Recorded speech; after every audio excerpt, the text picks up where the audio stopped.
Bonjour, bonsoir, selon le lieu où vous vous trouvez. Nous allons faire une petite étude biblique sur la question de l'épée. C'est une étude biblique qui va nous permettre de savoir ou de comprendre si l'épée dont la Bible parle, même quand elle en fait mention, est une épée physique que les croyants aujourd'hui devaient avoir à leur possession, devaient avoir dans leur instrument de travail en vue de faire quelques actions prophétiques que ce soit. Alors, lorsque nous abordons ce sujet de l'épée, qui fait partie des armes, bien sûr, des armes de guerre. Quand on parle d'une épée, ça fait partie des armes de guerre comme la lance, le javelot, la flèche, le bouclier, etc. Donc, lorsque nous abordons ce sujet de l'épée, s'agirait-il de trouver la mention de ces mots dans la Bible pour justifier l'introduction d'une de ces armes physiques, c'est-à-dire le javelot, l'épée, tout ce que nous avons cité, dans une cérémonie cultuelle ou ecclésiastique. Considérons par exemple le cas de l'épée.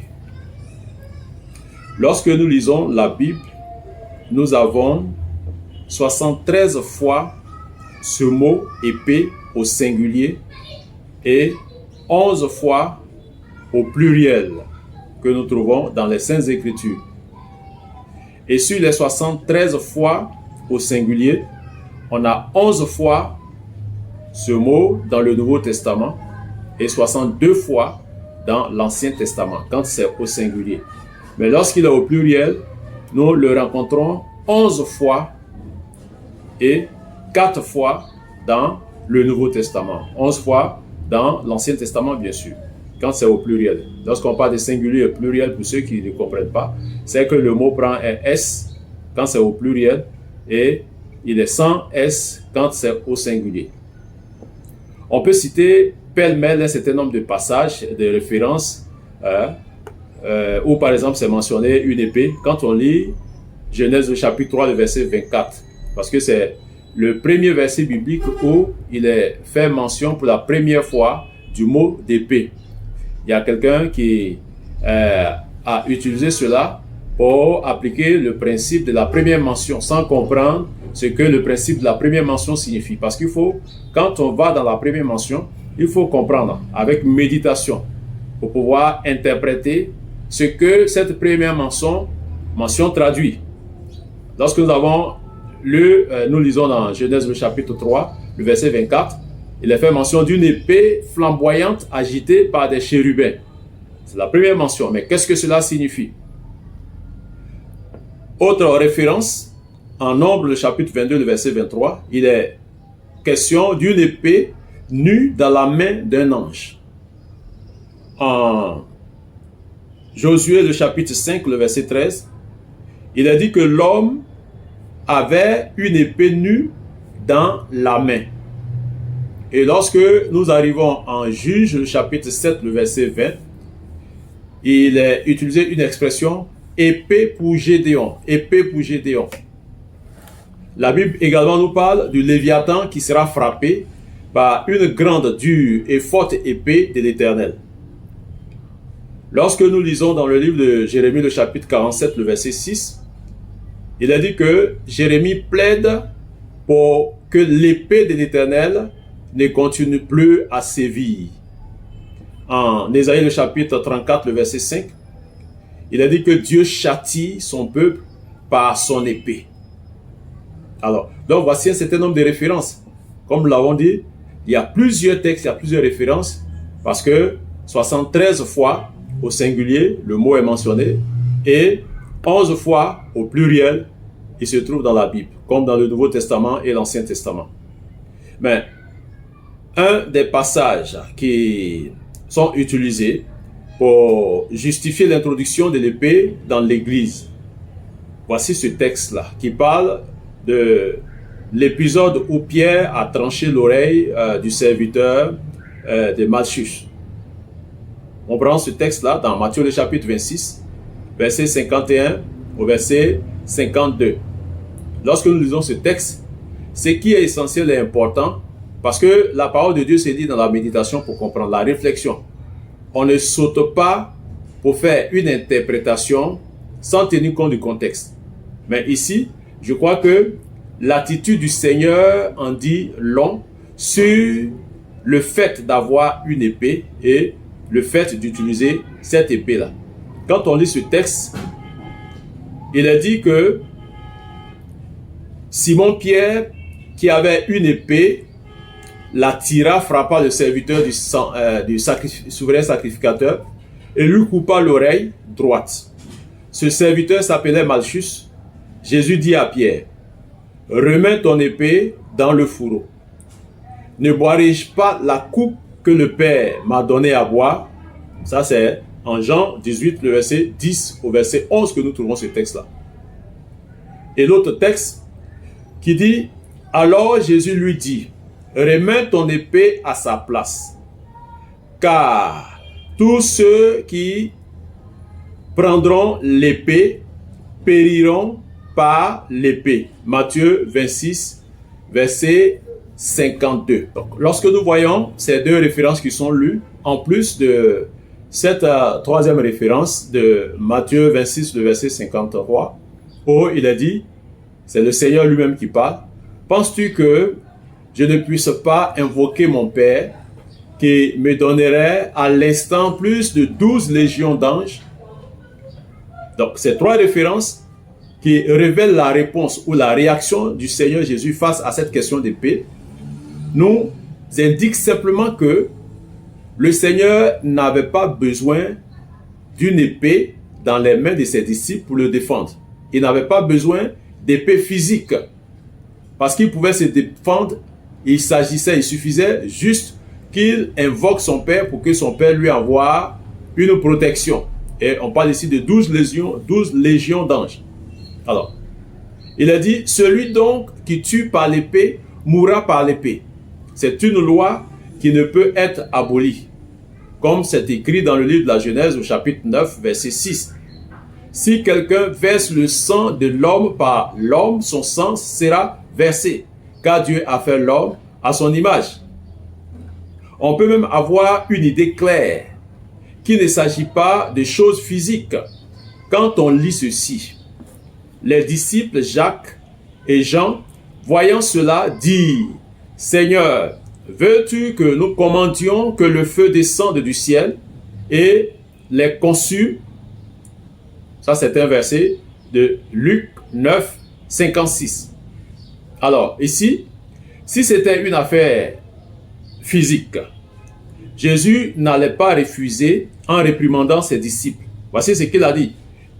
Le texte nous dit, Jésus se retourna vers eux et les réprimanda, disant, « Vous ne savez de quel esprit vous êtes animés. Vous ne savez de quel esprit vous êtes animés. » Luc 9, 55. Voici que les disciples, les apôtres, revenant d'une mission où on leur avait opposé un refus d'entrer dans une ville, dans un village, ils font le point au Seigneur et parmi eux, il y a deux qui demandent à ce que le Seigneur leur donne l'autorisation d'invoquer le feu. Et le feu dont il était question, ce n'était pas un feu spirituel, c'était un feu physique, c'est-à-dire que le feu devait tomber sur la population de cette région, de ce village-là, pour que cela soit consumé. Alors, imaginons un instant que le Seigneur ait donné son approbation, c'est-à-dire qu'il ait donné son accord pour que les disciples soient exaucés. C'est-à-dire Jean et Jacques soient exaucés. Imaginez un instant que ce soit fait. Je vous assure que aujourd'hui, entre nous, les enfants de Dieu, les serviteurs de Dieu, on allait s'envoyer du feu un peu partout. Parce que dès que je ne suis pas d'accord, dès que je suis en colère, mais j'envoie le feu. Vous le remarquez même souvent dans les séances de prière, dans le moment de prière, à chaque fois le feu qui est envoyé dans le camp des sorciers. Imaginez un instant que on avait cette capacité, on avait ce pouvoir de faire tomber le feu physiquement pour consumer des gens. Que le Seigneur approuvait cela. Mais peut-être que nous autres là, on ne serait pas en vie et que peut-être vous-même qui êtes en train de suivre cette vidéo, cet enseignement, vous ne serez pas en vie parce que quelqu'un allait vous consommer, et consumé par le feu. Alors, lorsque nous voyons le mot épée dans la Bible, il ne signifie pas que nous devons porter une épée physique. Non, pas du tout. Par exemple, on va voir un autre exemple. Il y a une expression qui est utilisée par rapport à Marie où il a dit « Une épée transpercera l'âme de Marie ». On lit cette histoire dans le texte de Luc, le chapitre 34, le verset 35. Il a dit ceci. Siméon, c'est une prophétie de Siméon. Siméon les bénit et dit à Marie, sa mère, « Voici cet enfant est destiné à amener la chute et le relèvement de plusieurs en Israël et à devenir un signe qui provoquera la contradiction et à toi-même, une épée te transpercera l'âme afin que les pensées de beaucoup de cœurs soient dévoilées. Une épée te transpercera l'âme. Une épée. S'agissait-il d'une épée physique dont Siméon parlait? Non, pas du tout. Pourtant, c'est bien écrit, une épée va te transpercer l'âme. Ici, il est question de la douleur que Marie devait endurer à la suite de la souffrance de son fils depuis Gethsémani jusqu'à la croix de Golgotha. C'est une souffrance très atroce et cruelle dans l'âme d'une mère qui est impuissante face à la souffrance et l'agonie de son fils. C'est une expérience terrible que Marie avait vécue. C'est cela, l'épée qui devait transpercer son âme et qui a transpercé effectivement l'âme de Marie, la mère de Jésus. Une souffrance qu'elle a endurée. L'épée dont Siméon parlait, c'était l'épée prophétisée. Une épée te transpercera l'âme. Une question que nous devons nous poser, honnêtement. Est-ce que nous devons avoir ou nous devons prendre des armes en tant que croyants en Christ? Est-ce que nous devons avoir une épée? C'est une question fondamentale. Parce que la Bible fait mention de ces armes-là, de l'épée, du javelot, de beaucoup d'autres choses que nous allons voir certainement un peu plus tard. Oui, effectivement, comme réponse, nous devons avoir des armes et nous devons prendre des armes. La Bible nous recommande de prendre des armes. Mais quelles sont ces armes qu'un croyant en Christ devrait avoir ou de quelle épée s'agit-il? L'épée recommandée par les Saintes Écritures et par la parole de Dieu. Et de quelle nature sont ces armes ou cette épée? Voici les armes de Dieu, parce que Dieu donne ses armes. La parole de Dieu présente des armes de Dieu. Lorsque nous lisons en Éphésiens le chapitre 6, le verset 11, il est écrit ceci. Revêtez-vous de toutes les armes de Dieu, afin de pouvoir tenir ferme contre les ruses du diable. Donc, revêtez-vous de quoi? De toutes les armes de Dieu. C'est-à-dire tout ce que Dieu a donné comme arme là, nous devons porter, nous devons nous revêtir de cela. Éphésiens 6, 11. En 1 Thessaloniciens 5, le verset 8, il est dit ceci. Mais nous qui sommes du jour, soyons sobres, ayant revêtu la cuirasse de la foi et de la charité, et ayant pour casque l'espérance du salut.